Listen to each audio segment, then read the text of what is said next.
Good day, I'm Caroline Brown-Thompson and this is your JIS News for Monday, March 10. Crime-fighting strategies implemented by the security forces and other stakeholders are reaping tangible results. Police statistics are showing a decrease in murders for the first month of the year, the lowest in over a decade. At 73 murders in January, still high, but it was the lowest January in 11 years. The National Security Minister says the Unite for Change campaign, which urges all citizens to join in crime-fighting efforts, is also bearing fruit. He points to successes following a peace march involving residents of the Dunkirk community in East Kingston on February 23. Within 4 days of that peace march, which was led, the leadership was provided by the church. Within 4 days, an AK-47, an M16 rifle, a machine pistol, and another gun were recovered by the police because of the work of the community and the impact that the peace had. Minister Bunting was addressing the recent Heritage Awareness Church and Business Leaders Breakfast hosted by the Spanish Town Development Area Committee. Agriculture and Fisheries Minister Roger Clark says government intends to cut the importation of goat meat as part of the country's food security measures. Farmers, he says, must therefore prepare to significantly increase the rearing of the small ruminants. We sell sufficient in pork and poultry.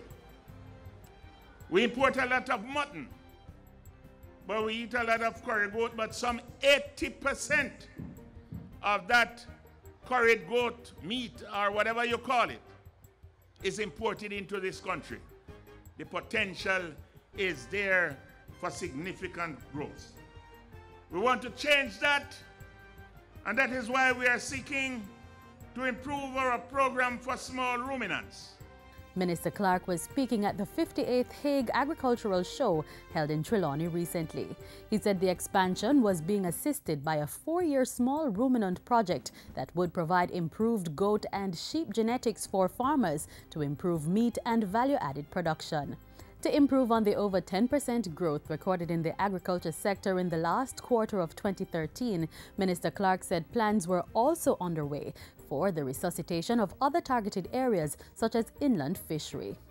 Government is welcoming continued support for the modernization of the sugar industry to help increase production, create jobs, and grow the economy. Speaking during a familiarization tour of the Moneymusk Sugar Factory in Clarendon recently, Labour Minister Derek Kelly said the upgrading works there would help to boost national development. Pan-Caribbean Sugar Company can play a significant role in the success of this productivity revolution by the technological modernization projects that it is currently implementing to increase the production of sugarcane yield at its 3 operating factories, Bernard Lodge, Frome, and here at Moneymusk. Pan-Caribbean Sugar Company Limited is a subsidiary of the China National Complete Plant Import-Export Corporation. The company has pledged $1.6 billion to upgrade operations at the factories over the next 3 years. The management of protected areas is to be strengthened with the completion of the Protected Areas System Master Plan, PASMP, which is to be taken to Cabinet soon. Water, Land, Environment and Climate Change Minister Robert Pickersgill made the announcement while addressing participants at a recent environmental management forum put on by the Global Environment Fund. The PASMP will be the primary national policy document for strengthening the management and extending the coverage of protected areas. The plan notes that effective implementation will require partnerships between the government of Jamaica, communities, NGOs, academia, and other interested parties. The National Stadium pool has been fitted with a new $31 million filtration system to facilitate the proper treatment of water in the pool. Commissioned into service last Tuesday, it replaces a system that's more than 40 years old. This pool rehabilitation program is part of a larger policy goal to improve the sport infrastructure across Jamaica. The government, through the National Sports Policy, has committed to this, and we intend to keep that commitment. And finally, CARICOM members have proposed that the private sector be incorporated within the Community on Trade and Economic Development, COTED, as implementation of the CARICOM single market proceeds. COTED is responsible for the promotion of trade and economic development of the Caribbean community. The recommendation came after deliberations of the Prime Ministerial Subcommittee on the CARICOM single market and economy during its 8th meeting held in St. Vincent and the Grenadines on Sunday.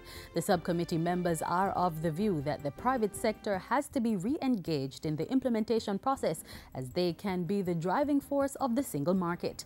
While addressing members of the Diplomatic Corps early February, Foreign Affairs and Foreign Trade Minister Senator A.J. Nicholson voiced Jamaica's support for such a move. Jamaica strongly supports the view that the private sector should have a seat at the table of the COTED meetings, bearing in mind the critical role that they have played and must continue to play in regional integration.